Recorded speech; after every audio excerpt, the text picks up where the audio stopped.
Hi. So I picked up something else at the convention, possibly, or it could have been work. I have a cold.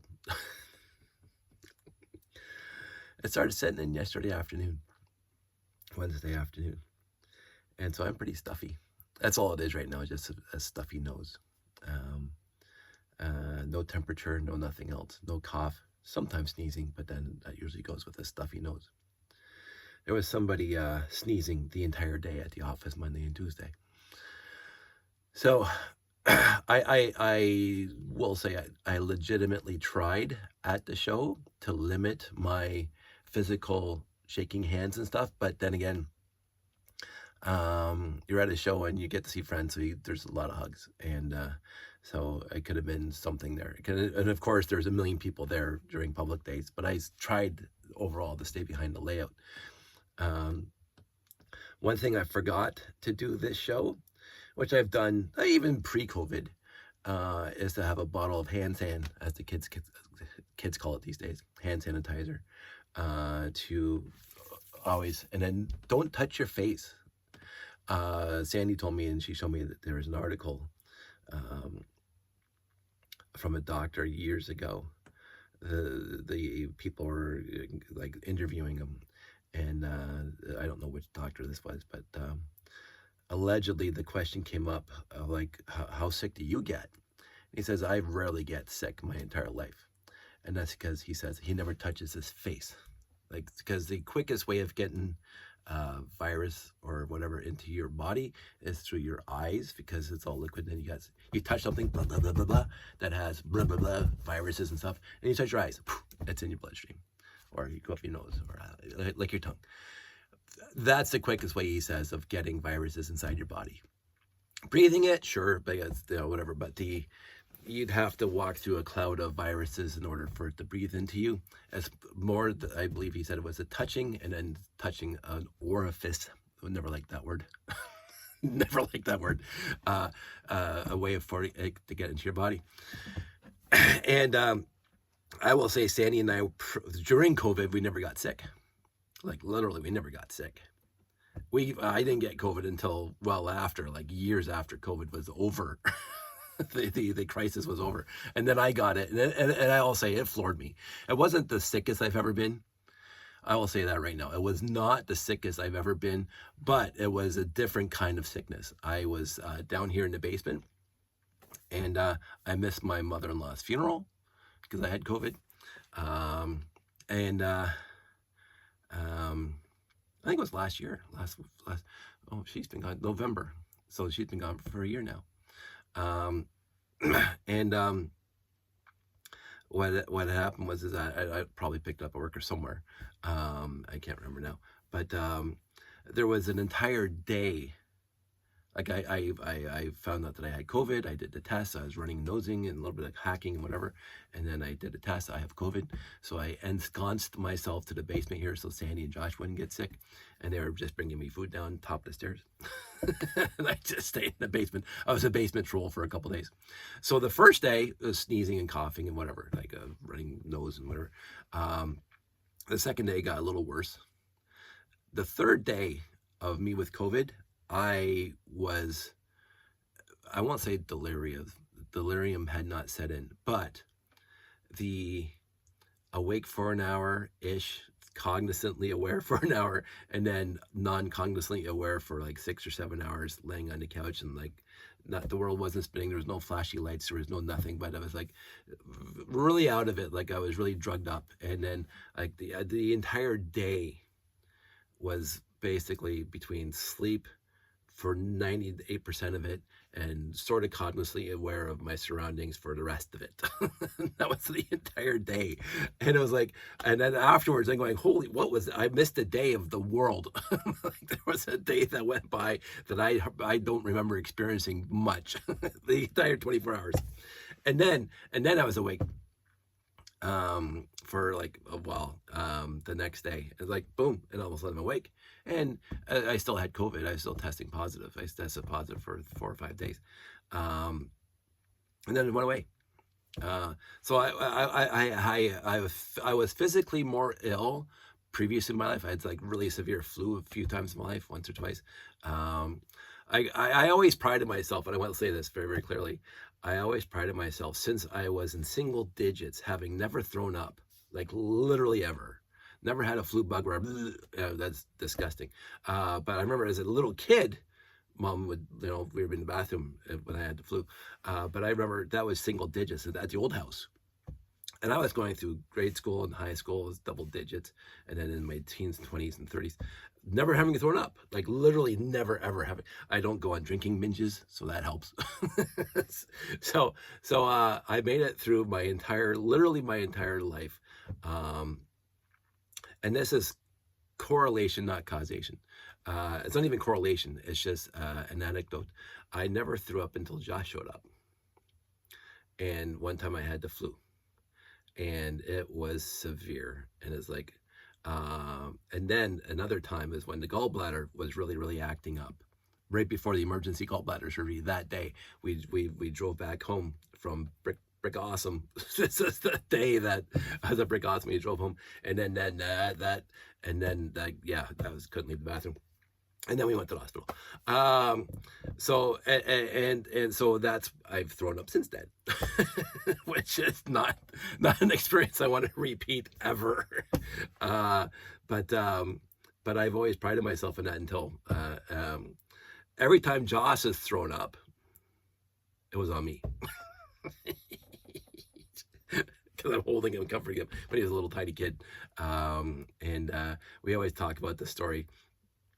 I was stressed for work, leaving the house, and then Josh wasn't feeling well, so I go over, pick him up, and I'm holding him, and he looked straight up, and he went, and it came straight down. It's like one of those movies where they drop eggs or whatever. It went all over me, all over him, and then all over the floor. So it's like, I text my boss saying I'm a little late today. And the other time I knew he was sick, and I'm holding him in my arms. We're on the lazy boy. And then went down the side into the chair. Good times. So it's like, but I still held him. I just, you're a kid. No. Kid, you're first over top of the ick that just happened. Anyway, on that happy note, I am sick. So if you hear me sniffle, it's because I'm sick.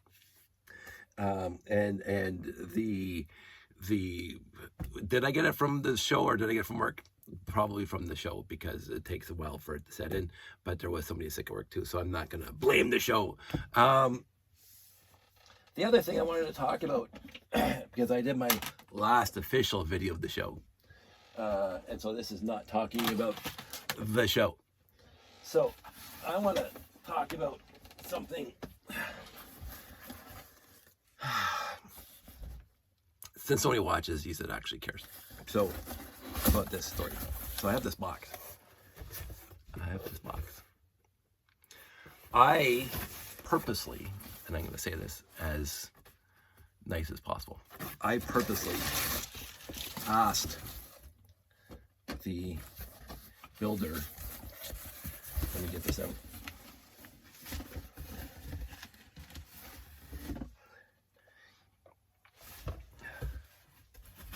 I asked the builder if I could bring one of his mocks to the show, so it could be at the show. Just a sec, I have to do something over here. Off screen. So that's the extent of it. That's the extent of me being sick. Blowing my nose every so often. And I got a little bit of a scratchy throat. As you can see, I'm rasping hard. Actually, it's not that bad, but I got my holes. And, okay, so here's a quick tangent. Every time I got a cold in my adult life, I've always bought a pack of Halls. Now, it's not medicine. I know it's not medicine. It's just a candy. But I find the Halls with mentholyptus back in the old day. I remember the commercials from when I was a kid. The thing about Halls for me is that when I'm sick, they taste good. When I'm not sick, they taste bad. So I know when the cold is over. Like this is literally for I would say 40 plus years.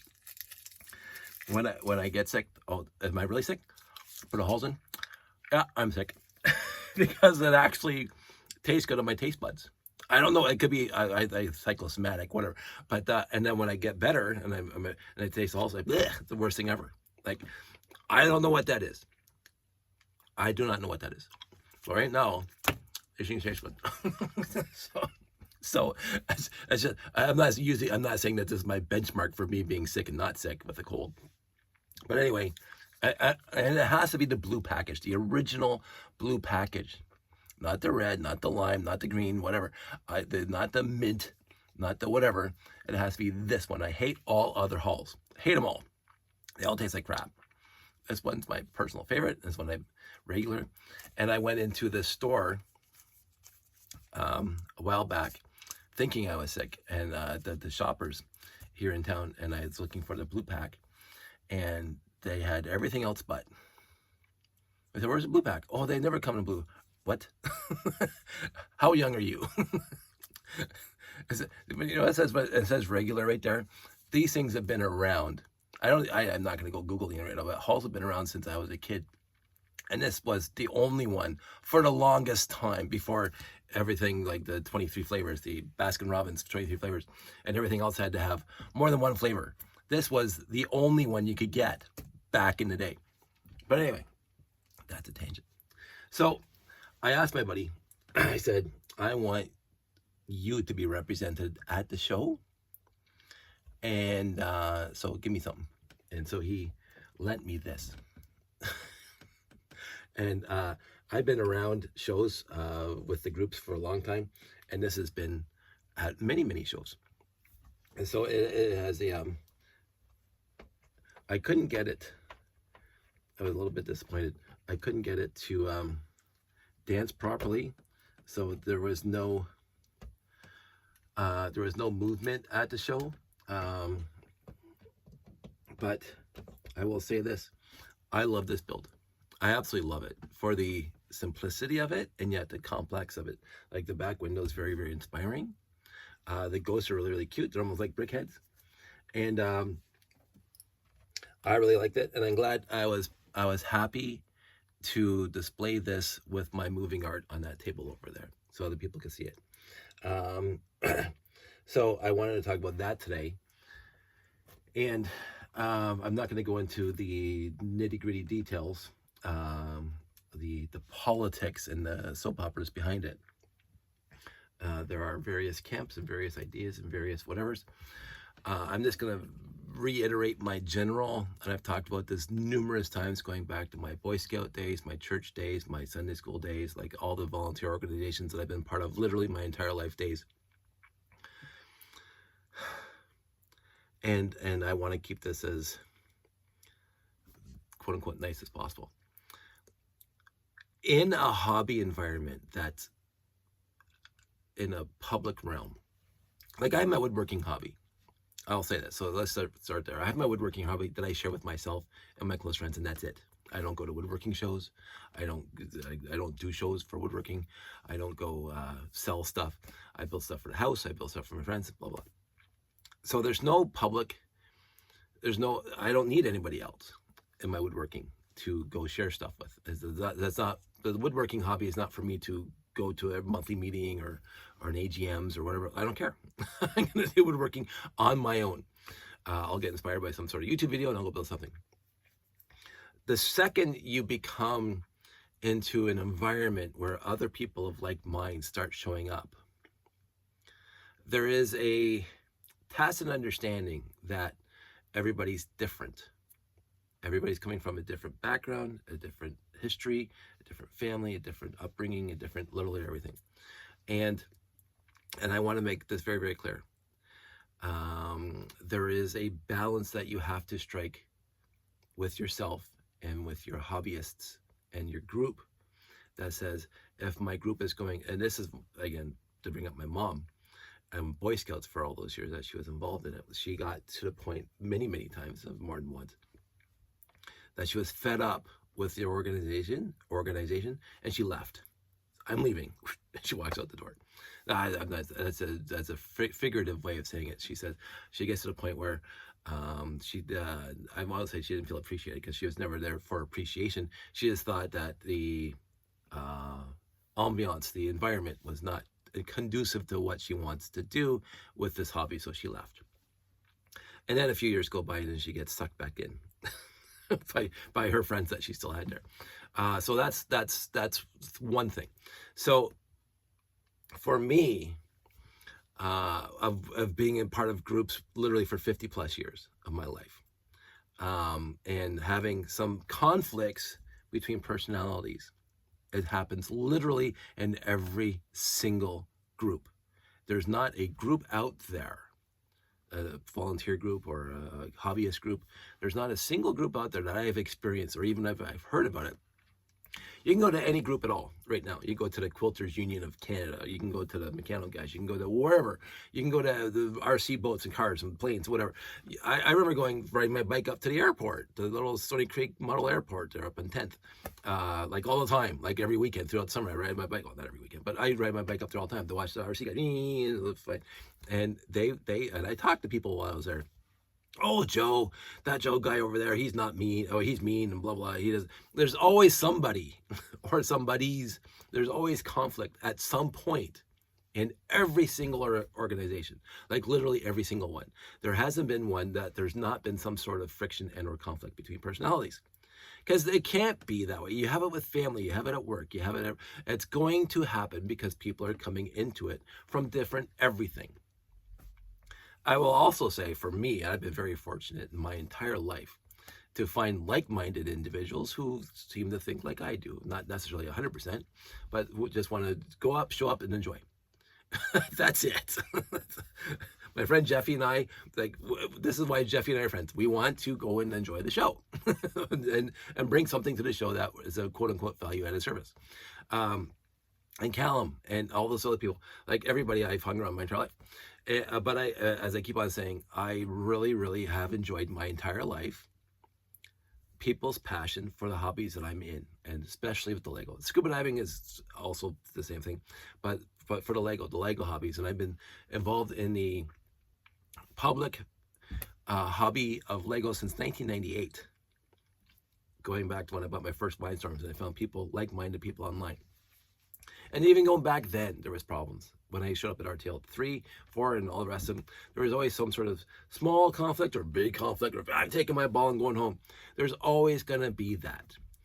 The issue for me is not necessarily an issue, but what has to happen is that people who are in on the end of that group, that specific group, because most of these groups have some sort of, I won't say hierarchy, but some sort of core group that runs it, so everybody else can join and have fun and do what they want to do and do shows and do competitions and whatever. There has to be some sort of organizers behind it.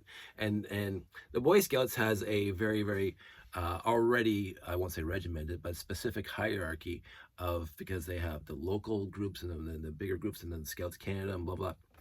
But that's already been pretty established for like 100 years. With the Lego groups, hey, we're going to start a Lego group. 5 of us got together. Hey, let's start a Lego group. Let's start advertising. We're going to meet at somebody's house or at somebody's clubhouse or at the local coffee shop or at dinner the second Friday of every month. Just hypothetically, we're going to meet at dinner the second Friday of every month. And whoever shows up, shows up. But there's always a core group of people that have to run that. There has to be somebody that posts it and to organize it and blah, blah. And those people, again, going back to Scouts and, all the other things I've been part of, the scuba diving groups and blah, blah, they have to make decisions that are good for the group. They have to. Because if you kowtow to one specific individual, you just keep on feeding that person's ego, then everybody else is going to get disenfranchised and leave. So you have to balance. And you have to, and I'll perfectly cognizant of this. If there's a group member that's doing something that is detrimental to the public appearance of the group, and I've seen this before in Scouts and everywhere else, where a person is talking bad or doing odd things or whatever, the core group of people have to make a decision whether or not to boot now, it's very, very infrequent, very, very, very rare, especially in a volunteer or the organization, and we'll talk about that, that the core group, the administration part of the group, has to make a decision about whether or not that person can be in the group or be out of the group because they're causing conflict. Now, in a perfect world, it wouldn't happen. In a slightly less than perfect world, the court administration would make the best decision possible. And again, since I've been part of many groups and I've heard of many, many issues and conflicts over the years, again, thankfully limited, but they're still there, that the administrative side of the group, when this stuff does happen, tries to get a full understanding of what happened and how this, the actions and the reactions and blah blah, and then make the best decision. And then they make a pronouncement and whatever. This person has left the group. We have cut ties with this person because of X, Y, and Z. And some group members understand that. And some group members do not understand that. That's also going to happen because some group members like that guy or that girl, whatever, and the rest of them are saying this person is a detriment to our group. They're bringing our name down, blah blah. We want to go and have fun and not worry about the politics or the soap operas, blah blah. And so I fully understand. I try to think I fully understand all sides of the issue. I'm not going to talk about the specifics here, specifically, no specifics. I'm not going to say the administration was wrong here. I'm not. It's their decision. It's their decision. I'm not part of the administration. And so I do think from everything that I heard from a whole bunch of people, again, I wasn't there. I was blah, blah. I mean, I've experienced certain things that for me, it's innocuous, but that's just, again, that's how I handle everything. It was innocuous to me, the quote unquote antics. But it was innocuous to me. I didn't care. It didn't affect me none. And again, there was some things, but I'm not going to go into specifics. So I will not fault the administration for making a decision about this issue. My thing is basically the same thing at work that I have right now, is a lack of clear communication to the rest of the group about it. That seems to be systemic to many, many things these days. There's a lack of clear communication and a clear pathway for redemption, if you want to call it that.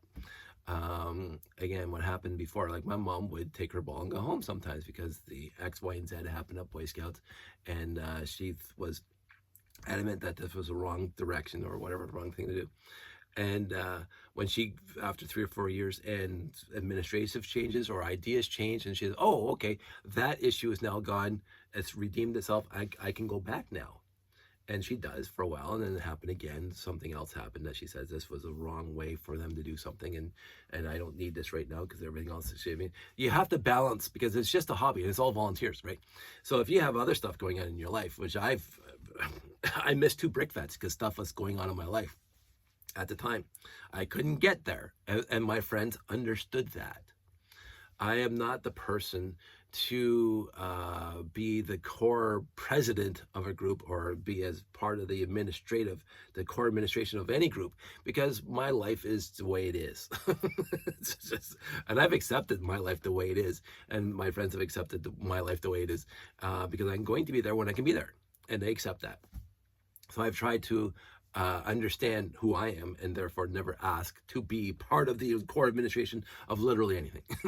because there's going to be some time when I, like my mom, steps back because other things are going on or whatever else, and I can't be there, and I don't want the group to fail if I'm not there.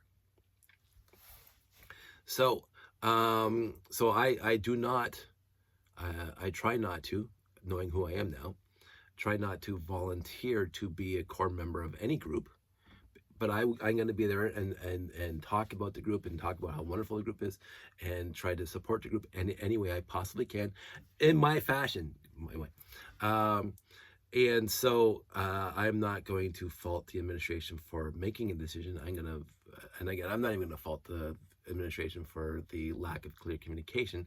For me, I thought it was a lack of clear communication, and they don't. And that's perfectly acceptable because it's their decision to make and it's their communication to make, and therefore life goes on. So that's the administrative side. A little bit of cough. For me, person who built this is one of my favorite builders, and I like the guy, and I think he's a really, for me, he was always, for every show I did with him, he was a value added service to this show, including his antics that some people didn't like. And I'm not faulting those people for not liking the antics, because there are, again, this is a quick tangent, but it's completely related. I've been in the Lego community, since 1998. And I started learning about lugs. And our lug, RTL Toronto, was very, very limited for the longest time to robot competition. And we made fun of anybody who wasn't building robots. That was bad. We were the mean group. and we pushed a lot of people away. And I do fundamentally apologize for that. I should have been better. But again, I wasn't core, but it doesn't matter. I could have been better, and I could have kind of hopefully guided. But it was when we started doing the hobby shows and the train shows and blah, blah, we became more open to everything. Kind of too little, too late, but whatever. But other groups I heard in the world, because I heard about my other Dixie lugs and whatever, the Texas lug and what. There's so many Lego user groups. Lug, that's what lug stands for, Lego user group.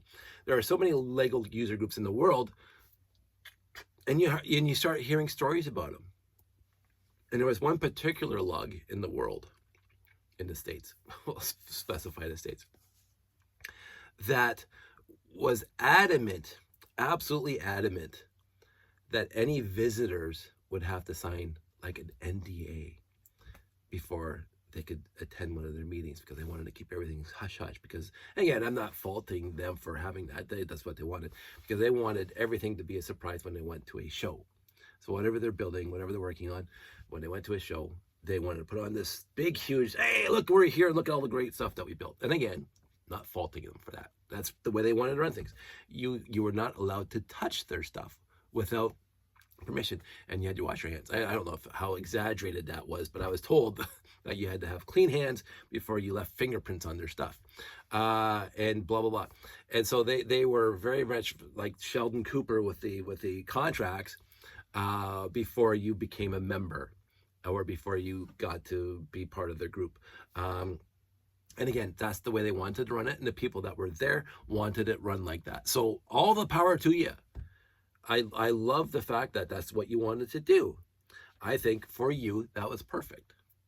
But that should not be put on other groups, and they never did. I don't believe they ever did. That should not be put on other groups and other processes for other lugs in the world. Every lug's going to handle themselves differently. RTL Toronto, we had no bylaws. We had no rules. We had no regulations. You show up at dinner. We talk about the next show. You show up at the show.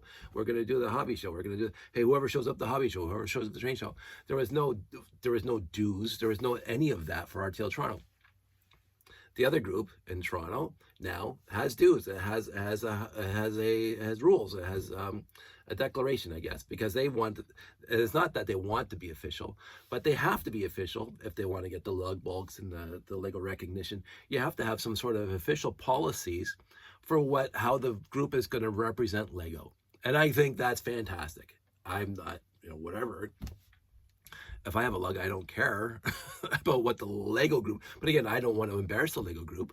I'm not here to embarrass the Lego group. I think I'm a value-added service to the Lego group, but I'm going to do it my way. But Toro Lug has the rules and regulations and blah, blah. And so therefore, that's fine.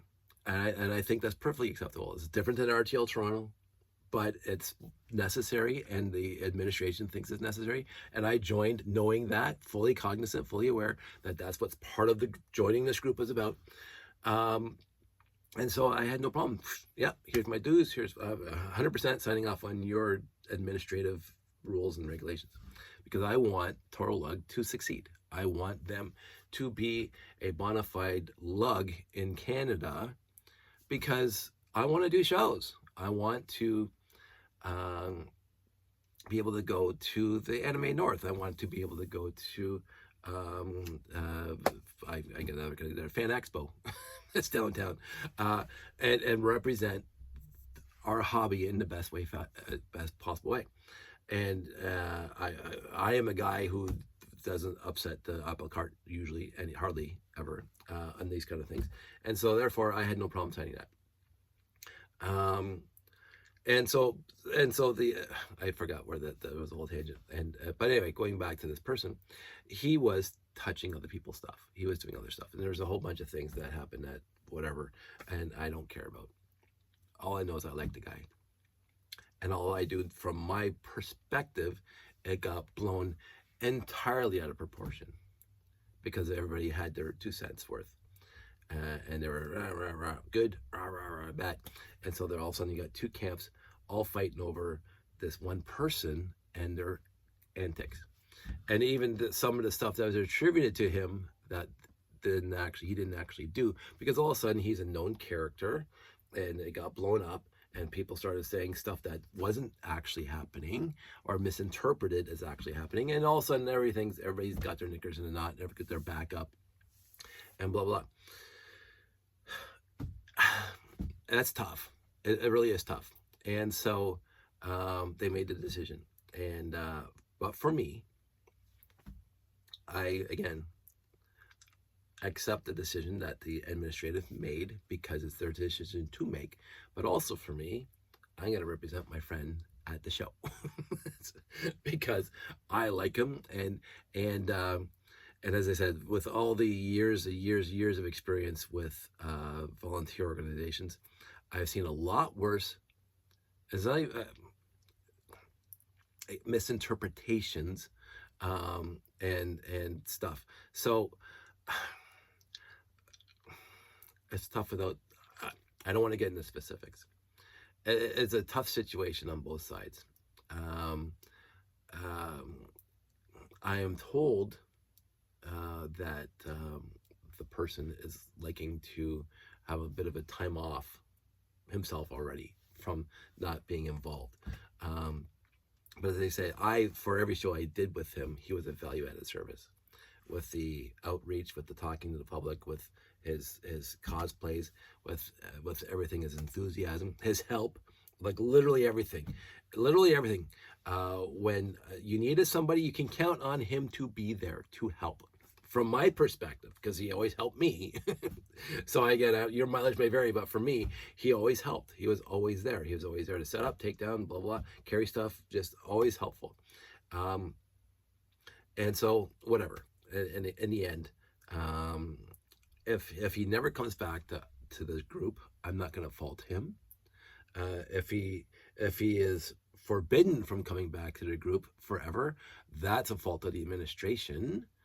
Because again, people in context can be redeemable. And as a volunteer organization, I keep on saying, you can leave. My mom could leave Boy Scouts whenever she wanted. But if Boy Scouts Canada kicked out my mom, you're going to have holy hell to pay.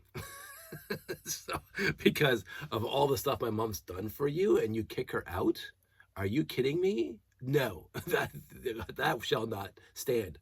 I'd be on the newspaper. I'd be in front of the TV cameras. Are you kidding me? And thankfully, they never did. And my mom was always a value-added service to Boy Scouts. And when she was gone, she was completely missed from the value-added service that she always gave them. The over and above my mom always gave Boy Scouts Canada for literally 40 plus years was always an over and above service, not just putting in your time or not just doing what needs to be done. My mom, just watching her over the years with Boy Scouts, she added so much and she affected so many people's lives for the betterment. When my mom passed away and I was at her funeral, the place was packed. Not just family, not just friends. The place was packed with people in Boy Scout uniforms. And people were coming up to me afterwards and saying, your mom, like, and I didn't even know some of these kids, like, because I know my generation of kids that my mom influenced. But as kids younger than me, were coming up to me, oh, Dave, your mom, oh my goodness, we were at Boy Scouts or Cub Camp in 1985, whatever, and Kayla did this and she did that and the arts and crafts. And it moved me. Like, I knew my mom was great. Like, don't get me wrong. I always know my mom was great. But to see other people come up to me at the funeral and say, your mom was just such an influence, an unstoppable influence at these things. And it was heartwarming to me to know that my mom had that much of an impact. not just from me, my friends that grew up with my mom as a Boy Scout leader, in Cubs, and all the arts and crafts, and the Sunday school teachers, and all that stuff, that subsequent generations got to have the same experience. So my mom did not just give the experience to us kids. She just didn't give her 110% for us kids. She gave her 100% literally all the time for all the kids. And and what I found for myself is watching this guy at a show. He just doesn't sit there. He gave 110% at every show that I was at. And his antics aside, he was definitely a value-added service. Now, young and brash, whatever you want to call it, is it forgivable? I don't know. I didn't have a problem with it for my stuff. I actually, you know, if what he did, I won't get into specifics again, caused any harm to my layout, I fixed it, and I realized that I have to make something better. That's how I took it. But that's how I take everything. If something goes wrong, I figure out how to make it better. I don't blame somebody. Even if there is somebody to blame, I don't blame somebody. And blah, blah, but the other stuff. Anyway, for me, I always feel like people are redeemable. Like almost everybody's redeemable. And there should be a pathway to redemption, which was not offered. Or even a statute of limitations, again, which was not offered. And that's the only thing that I have a problem with in this entire scenario. Did he do wrong? Sure. Was it blown out of proportion? Absolutely. Was there a path to redemption? No. Was there a statute of limitations added? No. So those things are what bothered me about this entire situation, and that's why this was at the show. And besides that, I think it's a really cool build. So what I'm going to do now is I'm going to ask him if I can keep this for more shows. I'm not going to make any changes. I think it's beautiful the way it is. Or if he wants it back. I'll see him soon. But anyway, that's my 2 cents on that. So that was a long roundabout way of saying I still just look how cute that is. Look at the microphone. look at the freaking microphone. I just wow. Anywho, I don't build like this. And anyway, I don't have anything else to say. This was not an official Bits 2024 video, but I was talking about that. And I think I've been spending some time getting things cleaned up. I'm going to mention this at the end of this video, and if anybody cares, they can contact me. I have 5 Ziplocs, 5 large Ziplocs full of those 2x4 doors and windows, 2 wide, 2 deep, and 4 wide stud, and 3 high and 5 high doors. I got 5. Nobody wanted to buy them at Bricks in the 6. I'm going to call up my teacher friend to see if she wants to use it for her kindergarten class. But it's just there's 5 baggies of them full of those things. And we used to use them for underneath the landscaping to make a higher mountain quicker. But I asked Jeffy, and he's doing it the thing that we used to do with the 2x4 bricks and stuff like that. So he doesn't want them. And nobody's going to buy them. And so I got to get rid of them because they're just taking up a lot of space. If money comes my way for them, that's even better. I might throw them on Kijiji or Marketplace for like $5 a bag. I don't know. I want them out of the house. They take up a lot of room. I took them out of my bins, and I have space in my shelves now. I am going to go through all my bins over the winter if I have time, and I'm going to sort down to the Jeff Amwin way of sorting, TM. And then get rid of all the overflow. All my overflow was sold at Bricks in the 6. My 1x8 tiles, my 1x2 with handles, my 1x2 with clippies, yellow clippies. Somebody bought them all. Fantastic. So they're out of my hair. I have enough here, and if I get to the point where I'm out, I'll just get them off of Bricklink. But I can't see me building bigger stuff now. I have the biggest thing I'm ever going to build, and I'm just going to add little details to it. I do not see myself as I get older and realizing how exhausted I was at the end of the weekend after taking it down. Although, as you can see from my videos, I loved taking it down this time. I had so much fun taking it down this time. But I can't see myself. When I was younger, I was hoping for like a much bigger layout. like Blacktron Intelligence Agency scale of layout. Um, and my legs are still tired on Thursday. Now, it could be also contributed to the cold that I have, or the runny nose that I have, the sickness that I have. But I ain't getting younger. And I have plans to make the boxes lighter soon. I'm going to probably work on that over the winter because they're pretty heavy. So I is getting old. And so I have to do something. I am not done with the layout. I was going to work on it today. I got some things to do. But I don't see me building anything massively huge again. If I win $1 million today, I am retiring and I am going to build a minifig scale model of the Enterprise. Again, I don't know which one yet. Probably TOS, but I don't know. It will be between TOS and the refit, because those are my two favorites. I would say that D would be easier overall because it has wider and bigger pieces that you can reinforce. Because I'm trying to think. So 41 minutes into this. You got the nacelles on those stupid little pylons that go back to the secondary hull. I've seen people with the Technic beams going up to hold the nacelles on, and then they have trans-clear holding up the nacelle so they don't droop. Minifig scale, that's exacerbated. And I would have to, I remember when they built the full-size X-Wing fighter that people could sit in, like a full-scale X-Wing fighter, and they use steel tubes inside to hold the whole thing, because Lego will, as I find out with my landing pads, with the weight, it will deform.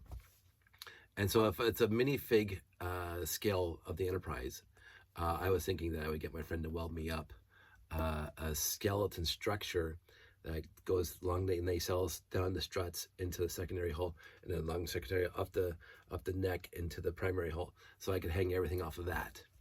So it would not be 100% Lego, but we'll see what. There's plans.